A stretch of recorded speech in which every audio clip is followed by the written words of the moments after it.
Right, welcome back. ಇನ್ನು ಉದ್ಯೋಗಾಕಾಂಕ್ಷಿಗಳು ಇವತ್ತು ಹೋರಾಟವನ್ನ ಮಾಡುವಂತಹ ನಿಟ್ಟಿನಲ್ಲಿ ಎಲ್ಲಾ ಸಿದ್ಧತೆಗಳನ್ನ ಮಾಡಿಕೊಂಡಿದ್ದಾರೆ. ಆದಷ್ಟು ಬೇಗ ನೇಮಕಾತಿ ಆಗಬೇಕು ಅನ್ನುವಂತಹ ನಿಟ್ಟಿನಲ್ಲಿ ಈಗ ಉದ್ಯೋಗಾಕಾಂಕ್ಷಿಗಳು ಸರ್ಕಾರದ ವಿರುದ್ಧ ಸಮರವನ್ನ ಸಾರುವಂತಹ ನಿಟ್ಟಿನಲ್ಲಿ ಸಿದ್ಧತೆಗಳನ್ನ ಮಾಡಿಕೊಂಡಿದ್ದಾರೆ. ಬೆಂಗಳೂರಿನಲ್ಲಿ ಉದ್ಯೋಗಾಕಾಂಕ್ಷಿಗಳು ಹೋರಾಟವನ್ನ ನಡೆಸಲಿದ್ದಾರೆ. ಫ್ರೀಡಂ ಪಾರ್ಕ್ನಲ್ಲಿ ವಿದ್ಯಾರ್ಥಿ ಒಕ್ಕೂಟದಿಂದ ಪ್ರೊಟೆಸ್ಟ್ ನಡೆಸಲಾಗುತ್ತೆ. 15,000 ಶಿಕ್ಷಕರ ನೇಮಕಾತಿ ಆಗಬೇಕು, ಅದಕ್ಕೆ ನೋಟಿಫಿಕೇಶನ್ ಅನ್ನ ಹೊರಡಿಸಬೇಕು ಅಂತ ಅಧಿಸೂಚನೆಯನ್ನ ಹೊರಡಿಸಿದೆ ಸರ್ಕಾರ. ಆದ್ರೆ ಅದರಲ್ಲಿ ಒಂದಷ್ಟು ಎಡವಟ್ಟುಗಳನ್ನ ಮಾಡಿಕೊಂಡಿದೆ ಸರ್ಕಾರ. ಈ ಅಧಿಸೂಚನೆಯಲ್ಲಿ ಸಂಗೀತ ಶಿಕ್ಷಕರನ್ನ ಕೈಬಿಟ್ಟಿದ್ದಾರೆ. ಬಿಕಾಂ ಪದವೀಧರರಿಗೆ ಅರ್ಜಿ ಸಲ್ಲಿಸೋದಕ್ಕೆ ಅವಕಾಶ ಇಲ್ಲ. ಜೊತೆಗೆ ದೈಹಿಕ ಶಿಕ್ಷಕರ ನೇಮಕಾತಿಯ ಸಂಖ್ಯೆ ಕೂಡ ಕಡಿಮೆ ಇದೆ.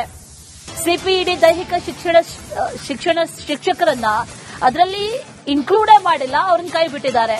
ಜೊತೆಗೆ 400 ಅಂಕಗಳ ವಿಸ್ತೃತ ಪರೀಕ್ಷೆ ಇದನ್ನ ನಿಗದಿಪಡಿಸಿದ್ದಾರೆ. ಈ ಹಿಂದೆ ಅದು 200 ಅಂಕ ಅಂತ ಇತ್ತು. ಬಹು ಆಯ್ಕೆಯ ಪ್ರಶ್ನೆಗಳಿದ್ವು. ಆದ್ರೆ ಈಗ 200 ಅಂಕಗಳಿಗೆ ಪರೀಕ್ಷೆ ನಡೆಸುವಂತೆ ಒತ್ತಾಯವನ್ನ ಕೂಡ ಮಾಡಲಾಗ್ತಾ ಇದೆ. ಅಂದ್ರೆ ಈ ಮೊದಲೇ ಹೇಗಿತ್ತು ಅದೇ ರೀತಿಯ ಕಾರ್ಯವೈಖರಿ ಇರಲಿ, ಅದೇ ರೀತಿಯಲ್ಲಿ ಪರೀಕ್ಷೆ ನಡೆಸಿ ಅನ್ನುವಂತ ಒಂದಷ್ಟು ಆಗ್ರಹಗಳನ್ನ ಇಟ್ಕೊಂಡು ಇವತ್ತು ಉದ್ಯೋಗಾಕಾಂಕ್ಷಿಗಳು ಸಮರವನ್ನು ಸಾರ್ತಾ ಇದ್ದಾರೆ. ಬೆಂಗಳೂರಿನ ಫ್ರೀಡಂ ಪಾರ್ಕ್ನಲ್ಲಿ ಬೃಹತ್ ಹೋರಾಟಕ್ಕೆ ಈಗಾಗಲೇ ಸಿದ್ಧತೆಗಳು ನಡೆದಿದೆ. ವೇದಿಕೆ ಸಿದ್ದವಾಗಿದೆ. ರಾಜ್ಯ ಸರ್ಕಾರದ ವಿರುದ್ಧ ವಿದ್ಯಾರ್ಥಿಗಳು ರಣಕಹಳೆಯನ್ನ ಮೊಳಗಿಸಲಿದ್ದಾರೆ. ಕೆಪಿಎಸ್ಸಿ ಬ್ರಹ್ಮಾಂಡ ಭ್ರಷ್ಟಾಚಾರ ಒಂದು ಕಡೆ, ಅದರ ವಿರುದ್ಧವೂ ಕೂಡ ಸಮರವನ್ನ ಸಾರಲಿದ್ದಾರೆ. ಕ್ಲೀನ್ ಕೆಪಿಎಸ್ಸಿಗೆ ಒತ್ತಾಯಿಸಿ ಬೃಹತ್ ಆಂದೋಲನವನ್ನ ನಡೆಸಲಾಗುತ್ತೆ.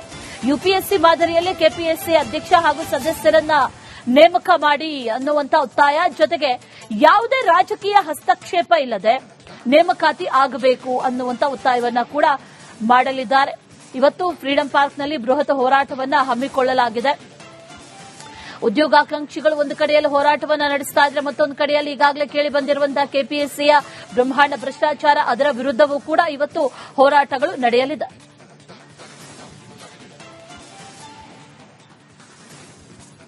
ಪಶುವೈದ್ಯಕೀಯ ಪರೀಕ್ಷೆಯಲ್ಲಿ ಅಕ್ರಮ ಆರೋಪ ಕೇಳಿವೆ ಎಂದು ರಿಪಬ್ಲಿಕ್ ನಿರಂತರವಾಗಿ ವರದಿ ಮಾಡಿತ್ತು. ಇದೀಗ ಕೆಪಿಎಸ್ಸಿ ಎಚ್ಚೆತ್ತುಕೊಂಡು ಕಮಿಟಿ ರಚನೆ ಮಾಡಿದೆ ಮತ್ತು ಫಲಿತಾಂಶಕ್ಕೆ ತಾತ್ಕಾಲಿಕ ತಡೆ ನೀಡಿದೆ.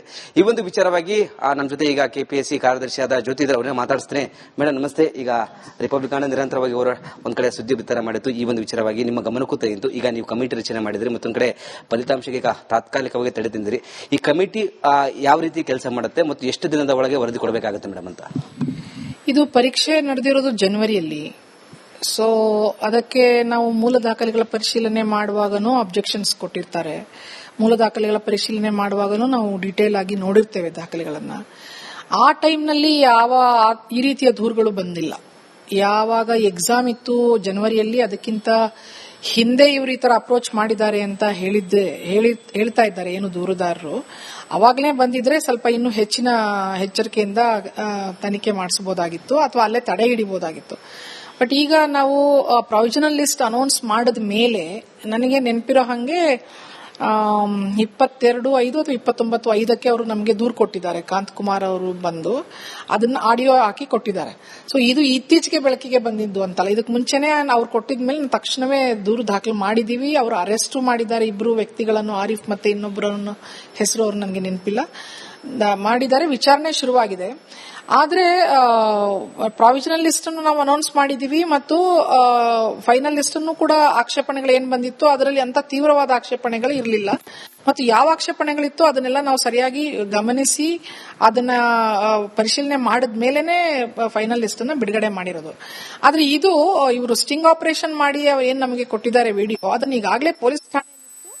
ಬಟ್ ಈಗ ಲಿಸ್ಟ್ ಅನೌನ್ಸ್ ಇನ್ನೂ 29 ಜನದ್ದು ಏನ್ ಹೇಳ್ತಾ ಇದ್ದಾರೆ ಅದ್ರ ಬಗ್ಗೆ ನಮ್ಮ ಹತ್ರ ಏನೂ ಸಾಕ್ಷಿ ಇಲ್ಲ. ಸೊ ಹಾಗಾಗಿ ಒಂದು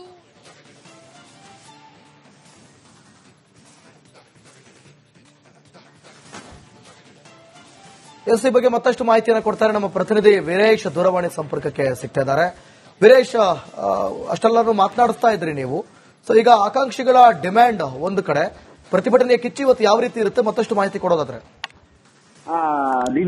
ಇವತ್ತು ಉದ್ಯೋಗ ಆಕಾಂಕ್ಷಿಗಳು, ಅದರಲ್ಲಿ ಶಿಕ್ಷಕರು ಆಗ್ಬೇಕಂತ 100 ಜನ ಕನ್ಸ್ಕೊಂಡಿರ್ತಾರೆ. ಬಟ್ ಇದೀಗ ಸರ್ಕಾರ ನೇಮಕಾತಿ ಅಧಿಸೂಚನೆಯಲ್ಲಿ ಕೆಲವೊಂದು ಮಾರ್ಗಸೂಚಿನ ಬೇರೆ ಅಂದ್ರೆ ಬದಲಾವಣೆ ಮಾಡಿದೆ. ಆ ಒಂದು ದೃಷ್ಟಿಯಿಂದ ಇದೀಗ ಸಾಕಷ್ಟು ಶಿಕ್ಷಕರ ಆಕಾಂಕ್ಷಿಗಳು ಮತ್ತು ಫ್ರೀಡಂ ಪಾರ್ಕ್ನಲ್ಲಿ ದೊಡ್ಡ ಮಟ್ಟದಲ್ಲಿ ಹೋರಾಟ ಮಾಡಲು ಈಗ ಸಿದ್ಧತೆ ಮಾಡಿಕೊಂಡಿದ್ದಾರೆ. ವಿದ್ಯಾರ್ಥಿ ಸಂಘಟನೆ ಅಧ್ಯಕ್ಷ ಕಾಂತ್ ಕುಮಾರ್ ನೇತೃತ್ವದಲ್ಲಿ ಈ ಒಂದು ಹೋರಾಟ ನಡೀತಿದೆ. ಯಾಕಂದ್ರೆ ನೋಟಿಫಿಕೇಶನ್ ಅಲ್ಲಿ ಸಂಗೀತ ಶಿಕ್ಷಕರನ್ನ ಕೈ ಬಿಟ್ಟಿದ್ದಾರೆ. ಮತ್ತೊಂದ್ ಕಡೆ ಈ ಕಾಮರ್ಸ್ ಮಾಡಿದವರು BEd ಮತ್ತೊಂದ್ ಕಡೆ ಮುಗಿಸಿದ್ದಾರೆ, ಅವರಿಗೆ ಅರ್ಜಿ ಹಾಕಲು ಅವಕಾಶ ಇಲ್ಲ. ಮತ್ತೊಂದ್ ಕಡೆ ದೈಹಿಕ ಶಿಕ್ಷಕರು ಕಡಿಮೆ ಸಂಖ್ಯೆಯಲ್ಲಿ ತಗೊಂಡಿದ್ದಾರೆ, ಹೀಗಾಗಿ ಅವರಿಗೂ ಅವಕಾಶ ಮಾಡಿಕೊಟ್ಟಿಲ್ಲ. ಮತ್ತೊಂದ್ ಕಡೆ ಈಗ 400 ಅಂಕಗಳಿಗೆ ಈ ಒಂದು ಎಕ್ಸಾಮ್ ಮಾಡಲು ಮುಂದಾಗಿದ್ರೆ ಈ ಹಿಂದೆ 200 ಮಾರ್ಕ್ಸ್ಗೆ ಮಾತ್ರ ಎಕ್ಸಾಮ್ ಇತ್ತು.